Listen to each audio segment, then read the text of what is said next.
Hey, what is going on, guys? This is Jake at That Fit Friend, and today I'll be reviewing the NOBULL Turf Trainer.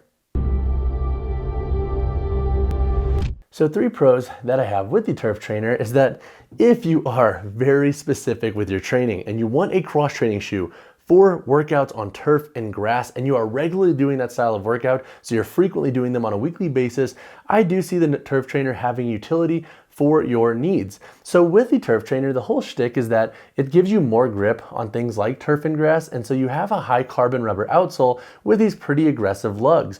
These lugs wrap the entirety of the sidewall here, so for multi-directional work and for forward and backwards work on those surfaces, this model does do a really good job at giving you a nice level of traction and a nice base to really drive off and push through the foot from. So if you are super specific with your training and you are on those surfaces very often, I could see the Turf Trainer as being a good option for you. The second pro that I have with this model is the Super Fabric Upper. So with this model, it pretty much has an upper construction that is similar to most NOBULL trainers, and the Super Fabric Upper tends to do a really good job with durability. So if you are training on turf or if you're outdoors in grass, I like this feature because it should prolong your overall lifespan of this model, and it should do a pretty good job protecting the shoe from outdoor elements or different types of friction that you might encounter on the surfaces. The third pro that I have with this model, and this is kind of to follow up the Super Fabric Upper, is that if you're going to be using this shoe for outdoor workouts, so if you're training in grass, for example, and it's a little bit dirty, I like how easy this shoe is to clean. So the Super Fabric Upper is super easy to wipe down. The outsole is pretty easy to clean too because we do have a full rubber outsole, and the EVA foam midsole is pretty easy to wipe down as well. So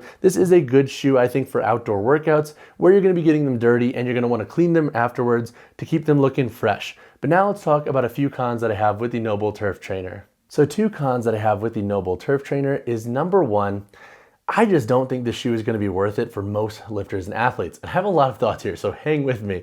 This model is most similar to the NOBULL Trainer Plus and Court Trainer. Both of those shoes, I think, have more versatility and utility than the Turf Trainer. With the Court Trainer, it works really well for lifting, CrossFit, and they work well for court sports. So I regularly wear that shoe for pickleball, and I see their specific purpose there, and I also like that I can train in them in the gym. In the Trainer Plus, that model works for outdoor workouts. It does a pretty good job also for CrossFit and cross training and for lifting. With the NOBULL Turf Trainer, while it works well, yes, on turf and grass, this rubber outsole does not have the best grip on rubber gym floors, wooden platforms, and machines. So if you are a lifter and athlete and you're blending a little bit of turf work or even outdoor training into your lifting and more indoor focused workouts, I don't think the Turf Trainer is going to be your best bet. I would say go with the Trainer Plus or Court Trainer. Both those models I don't think necessarily struggle with grass and turf focused work. So those models I think will give you more versatility. And while yes, I'm sure there is a small population who needs a shoe specifically for grass and turf work, for $140 USD, you will get more versatility with other NOBULL trainers. The second con that I have with the Turf Trainer, and this is a con that I have with most NOBULL trainers, is the Super Fabric Upper can run a little bit hot. So you get a nice level of durability with the shoe's upper, but the breathability is not going to be the best. So if you're using this shoe for outdoor workouts, for example, especially on turf and grass, and it's very hot outside, your feet will likely run a little bit warm in the shoe, especially if you're wearing thicker socks. So I would suggest wearing super thin no-show socks to give you more breathability in this model, but that is often a con that I have with NOBULL shoes. Overall, the shoe is okay, but its performance I think is limited, especially for the more recreational lifter and athlete that needs a shoe for a little bit of everything. But now let's talk about the performance of the Turf Trainer. To discuss the performance of the NOBULL Turf Trainer, I'm going to break this section to a few parts. I'll talk about the shoe's performance for lifting, versatile training, short runs, and daily wear. In the context of lifting, this model is not my favorite, especially if you're going to be lifting on literally anything other than turf and grass. And so with this shoe, you do have a nice stable EVA foam midsole. So if you are going to be doing like trap bar deadlifts or other accessory movements on turf and grass, you'll get a nice level of stability and tread and grip with this model. But if you're training on rubber gym floors, wooden platforms, or on machines, I'm not sold that this outsole is going to give you the most traction. So for most lifters and athletes looking into training shoes for strength work indoors on flatter surfaces, I would say look into other models, and this model is going to be a little bit too specific for your needs, because with this shoe, you have these super aggressive dense rubber outsole, and that's going to limit how much surface area you can ground your foot on flatter surfaces. I compare the feel of the shoe to like a trail running shoe that has aggressive lugs that are way more dense in nature, how you kind of have a little bit of slip on smoother surfaces in that style of shoe. That's kind of what you're going to get with the Turf Trainer, in my opinion. opinion. When it comes to versatile training, I like this shoe for two reasons, but then I also have a pretty big drawback with this model. So what I like is if you're going to be doing a lot of multi-directional work or more athletic style training on surfaces like turf, the shoe is one of the better training shoes for giving you nice grip. With this model's overall grip, I found it really easy to explode through the shoe because it grips the floor so well. So when doing lateral work or when doing explosive plyos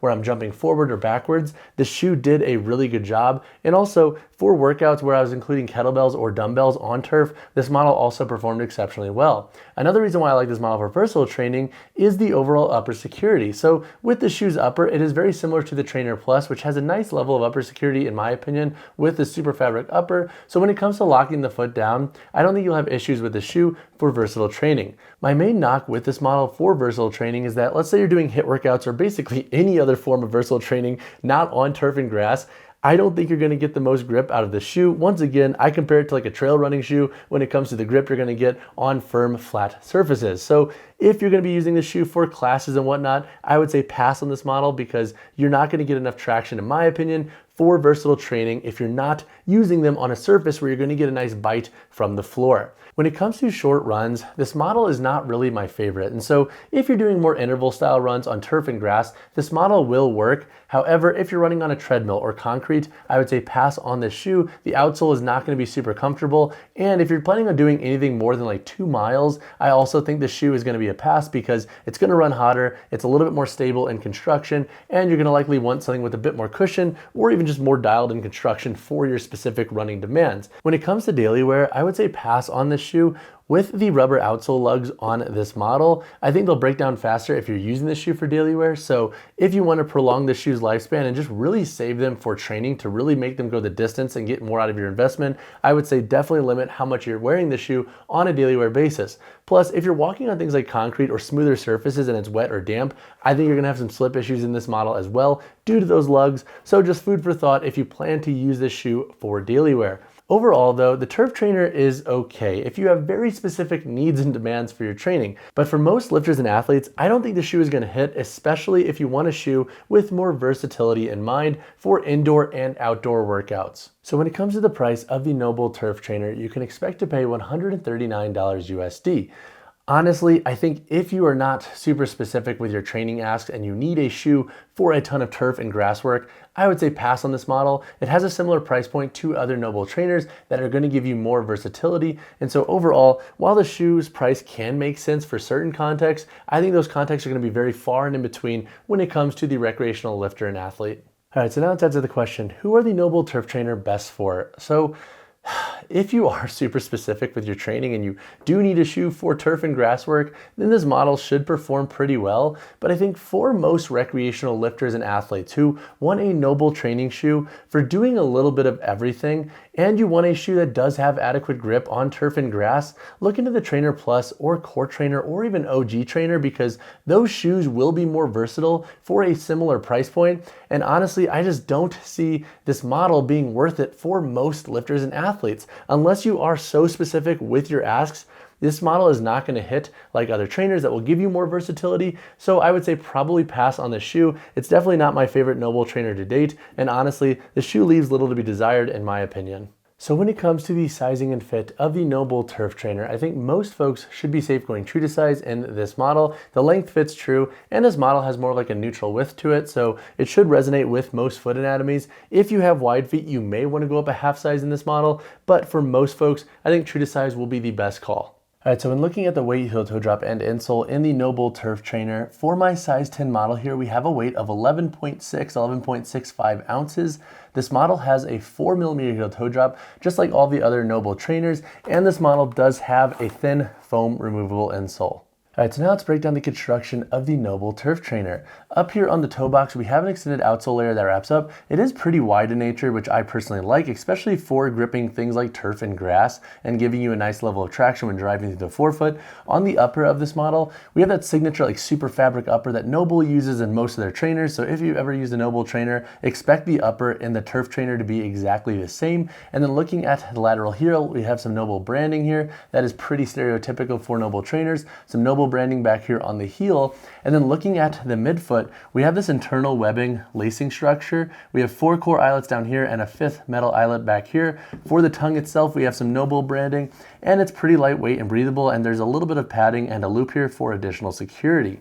Looking at the midsole, we have an EVA foam midsole that runs throughout the entirety of the shoe. And then looking at the outsole, this is kind of like what makes this shoe this shoe. We have a high carbon lug patterning. So these lugs are pretty aggressive in nature and pretty dang stable. So I don't think they're gonna break down super fast for turf and grass. On concrete, that might be a different story. But with this outsole, you do have these lugs that wrap the entirety of the shoe and like this 360 like patterning. And then looking at the insole, once again, we do have a thin foam removal insole in this model. But overall, that's kind of the gist of this shoe's construction. If you have additional construction related questions on the NOBULL Turf Trainer, drop a comment down below. All right guys, there's my review of the NOBULL Turf Trainer.